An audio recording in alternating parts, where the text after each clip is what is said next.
7 जनवरी 2021 ये वो दिन था जब इलॉन मस्क इस दुनिया के सबसे अमीर इंसान बने। और वही दूसरी तरफ 7 जनवरी 1943 को निकोला टेस्ला की मौत हुई थी। और ये वही टेस्ला थे जिनके नाम से इलॉन मस्क ने अपनी कंपनी की शुरुआत करी। अब इसे हम इत्तेफाक कहे या कुदरत का करिश्मा, ये तो कोई नहीं जानता, लेकिन जिस समय पूरी दुनिया डेबिट कार्ड जैसी आधुनिक चीज का इस्तेमाल करना शुरू ही किया था, उस समय इलॉन मस्क ने पेपैल कंपनी को इन्वेंट किया था, जिसके थ्रू आप ऑनलाइन पैसे भेज सकते हो। और ये लगभग आज से महज 20 साल पुरानी बात थी। जिस समय पूरी दुनिया पेट्रोल और डीजल निर्मित गाड़ी का इस्तेमाल करते थे, तब इलॉन मस्क ने अपनी इलेक्ट्रिक कार का इन्वेंशन किया। उस समय पूरी दुनिया उनका मजाक उड़ाया ये बोलकर कि इलेक्ट्रिक कार्स का कोई प्रैक्टिकल यूज ही नहीं हो सकता। लेकिन आज उनकी टेस्ला कंपनी की गाड़ी पूरी दुनिया में सबसे ज्यादा बिक रही है। और जब से हम धरती के ग्लोबल वार्मिंग से जूझ रहे हैं, वही इलॉन मस्क इंसानियत को जिंदा रखने के लिए मार्स पर इंसानी बस्तियां बसाने का प्लान कर रहे हैं। इस बात से ये साफ पता चलता है कि ये आदमी टेक्नोलॉजिकल फील्ड में अपने समय से काफी आगे है। जो आज दुनिया के सबसे अमीर इंसान है, उन्होंने साल 2018 में अपने ट्विटर पर यह पोस्ट किया था कि उन्हें पैसे कमाने से मतलब नहीं है,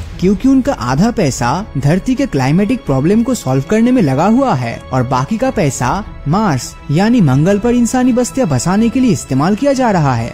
ये सब उन्होंने साल 2018 में कहा था। और 2 साल पूरा होते होते पैसों की परवाह ना करने वाला इंसान इस दुनिया के सबसे अमीर इंसान बन गए। इलॉन मस्क बचपन से कंप्यूटर और पढ़ाई में काफी अच्छे थे और सिर्फ 12 साल की उम्र में कंप्यूटर प्रोग्रामिंग सीखकर ब्लास्टर नाम का एक गेम बना दिया, जिसे उन्होंने उस समय यानी आज से लगभग 37 साल पहले इस गेम को पीसी एंड ऑफिस टेक्नोलॉजी नाम की कंपनी को $500 में बेचा। आज से 37 साल पहले $500 की कीमत कितनी ज्यादा थी, शायद आप इसका अंदाजा लगा ही सकते हैं। बचपन में इलॉन को स्कूल के बच्चे बहुत ही बुरी तरह मारते पीटते थे और एक बार तो उनको स्कूल के बच्चों ने इतना मारा कि वो बेहोश हो गए थे। इतना भयानक स्कूल लाइफ बिताने के बावजूद वो अपनी जिंदगी में हार नहीं माने और आगे जाके उन्होंने अपनी फिजिक्स में बैचलर ऑफ साइंस की डिग्री ली। इसके बाद उन्होंने पीएचडी के लिए एडमिशन लिया और एडमिशन के 2 दिन के अंदर ही उन्होंने अपनी पीएचडी की पढ़ाई छोड़ दी। जिस तरह बचपन में इलॉन मस्क ने गेम बनाया था, ठीक उसी तरह अपने भाई के साथ 1995 में Zip2 नाम की एक सॉफ्टवेयर कंपनी शुरू की,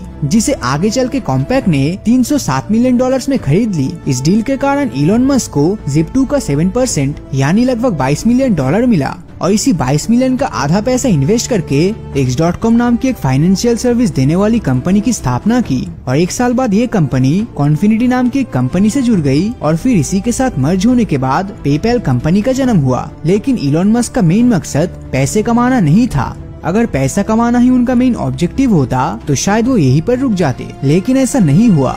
2002 में पेपैल को ईबे ने $1.5 बिलियन देकर खरीद लिया, जिसमें इलॉन मस्क को $1165 मिलियन का फायदा हुआ था, जिसमें से आधा पैसा उन्होंने स्पेसएक्स नाम के एक प्राइवेट स्पेस एजेंसी कंपनी बनाने में लगा दिया और बाकी के पैसे से टेस्ला नाम की electric car and clean energy company की स्थापना की, जिसे धरती के खत्म हो रहे लिमिटेड ऑयल या कोल के रिप्लेसमेंट के तौर पर इस्तेमाल किया जा सके। जब उन्होंने स्पेसएक्स कंपनी को शुरू किया, तब उन्हें काफी मुश्किलों का सामना करना पड़ा, क्योंकि स्पेसएक्स के शुरुआती समय में रॉकेट्स के कॉस्ट के बारे में जानने के लिए इलॉन मस्क रशिया गए थे। रशिया जाने के बाद उन्हें पता चला कि रॉकेट के सहारे अंतरिक्ष में जाने के लिए $8 मिलियन खर्च करना पड़ेगा, जो कि बहुत ही ज्यादा था। और इतना खर्चा देखकर इलॉन मस्क को ये एहसास हुआ कि क्यों न ऐसे रॉकेट्स बनाए जाए जिनको हम एक बार नहीं बल्कि बार बार इस्तेमाल कर सके, जिससे स्पेस एक्सप्लोरेशन का खर्चा भी काफी कम हो जाएगा और स्पेस ट्रैवल या फिर मंगल पे जाकर इंसानी बस्तियां बसाना भी अफोर्डेबल हो पाएगा। लेकिन ये काम इतना आसान नहीं था, क्योंकि ऐसे रियूजेबल रॉकेट्स बनाने के बाद इनके पहले लॉन्च में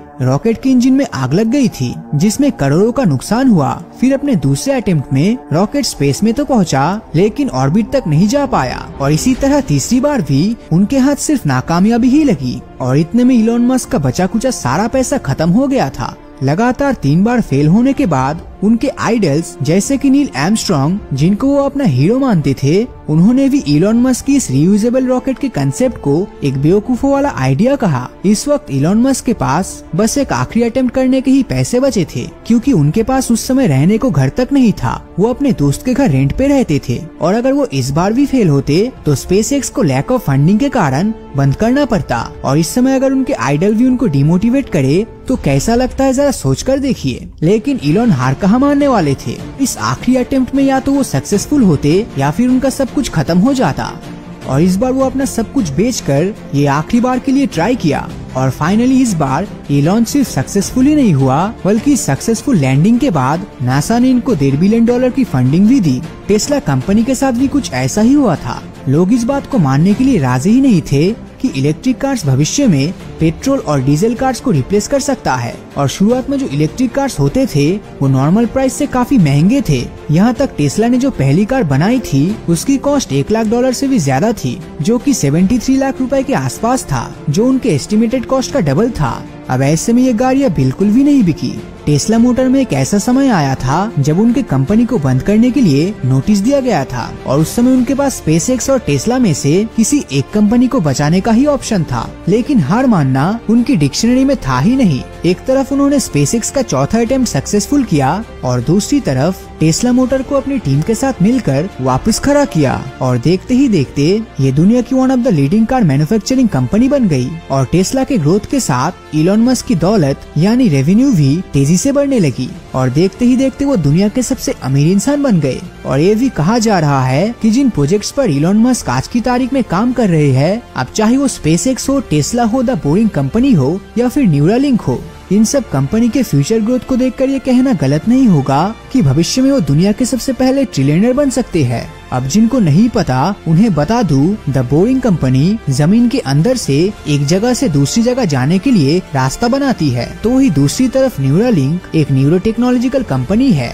जो इंसानों के न्यूरोलॉजिकल कंडीशन या बीमारी को आर्टिफिशियल इंटेलिजेंस और कंप्यूटर प्रोग्रामिंग के थ्रू ऑपरेट करेगा। तो उनके ये सब प्रोजेक्ट्स को देखकर यही लग रहा है कि वो भविष्य में और भी कुछ बड़ा करने वाले हैं। आज की तारीख में उनका नेटवर्थ $182 बिलियन के आसपास है। ट्रिलियनर बनने के लिए उनके पास $1000 बिलियन जितनी दौलत होनी चाहिए। सोचने में भी अजीब लगता है कि जिस इंसान ने आज से 2 साल पहले कहा था मेरे लिए पैसा उतना मैटर नहीं करता, वही आज दुनिया के सबसे अमीर इंसान बन चुके हैं। इससे यही साबित होता है कि अगर आप अपने लक्ष्य से ज्यादा अपने काम के तरीके और प्रोसेस से प्यार करें तो पैसा आपको आपकी सोच से भी ज्यादा मिलेगी।